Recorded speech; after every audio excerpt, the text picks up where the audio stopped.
Review Unit 4, Fluency Practice. Review Reading 8, Music and Advertising. Page 224. Advertisers know that music has the power to enhance advertisements and help them to stick in people's minds. Music can also be used to target specific groups within the population. From the early days of stage performances to modern television commercials, music has played an essential role in selling products and services of all kinds.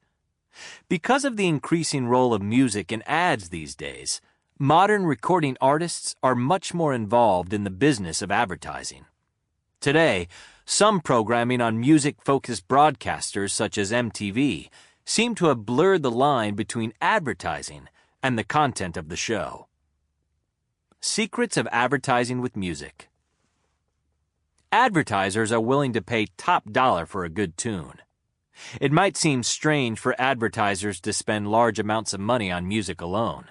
After all, the direct connection between music and a commercial and the amount of money the company will make from it is difficult to quantify.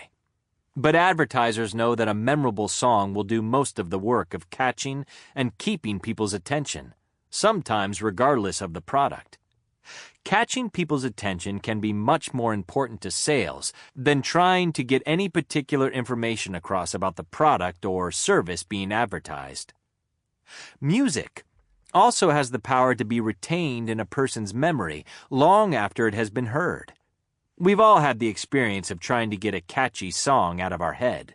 Knowing this is empowering to advertisers, and they frequently use this method to get inside the head of customers. One very important reason for using popular music and pop stars in commercials is to have a direct message permeate a particular demographic or group within the general population. For example, it doesn't take a marketing whiz to know that young people are the main consumers of soft drinks. This leads soft drink makers to choose recording artists who are popular with young people to help sell their product. In the same way, popular musicians and styles of music from the 1970s might be used to sell luxury cars or other items for more sophisticated tastes. Those are the things that nostalgic, middle-aged customers might be more likely to check out and buy. Highlights in the history of music and advertising. It was during World War II that the first advertising jingle, a short piece of music that includes a slogan or product name, was broadcast over the radio in the United States. It was for a soda called Pepsi-Cola, and it was entitled, "Pepsi-Cola Hits the Spot." Soon after that, the jingle for Chiquita Bananas became popular. It was played nearly 400 times a day on various radio stations, but was so catchy that people never seemed to tire of it. It was even recorded by several famous singers and remains one of the most successful jingles of all time. By the 1960s, the connection between popular songs and commercials was even stronger.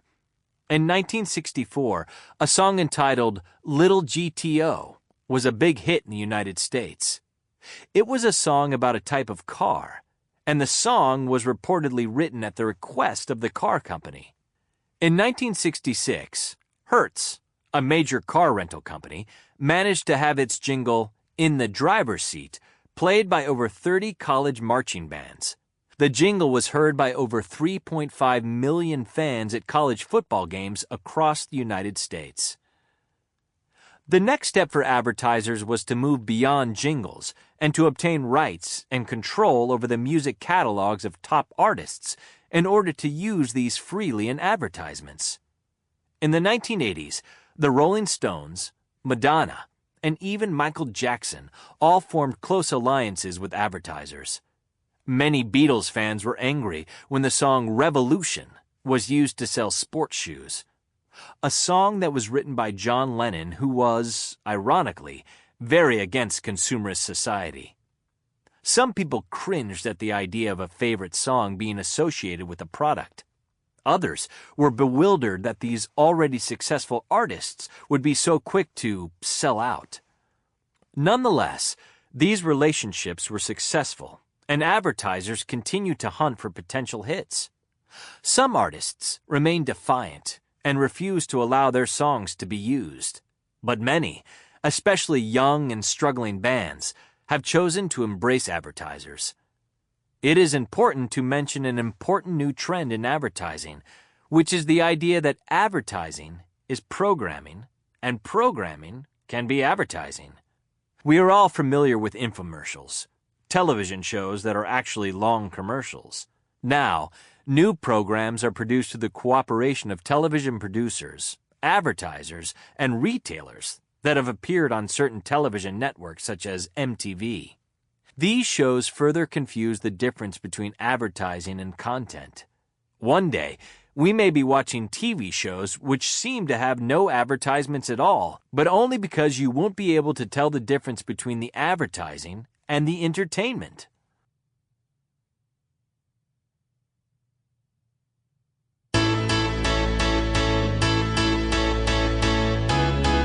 This is the end of the audio program.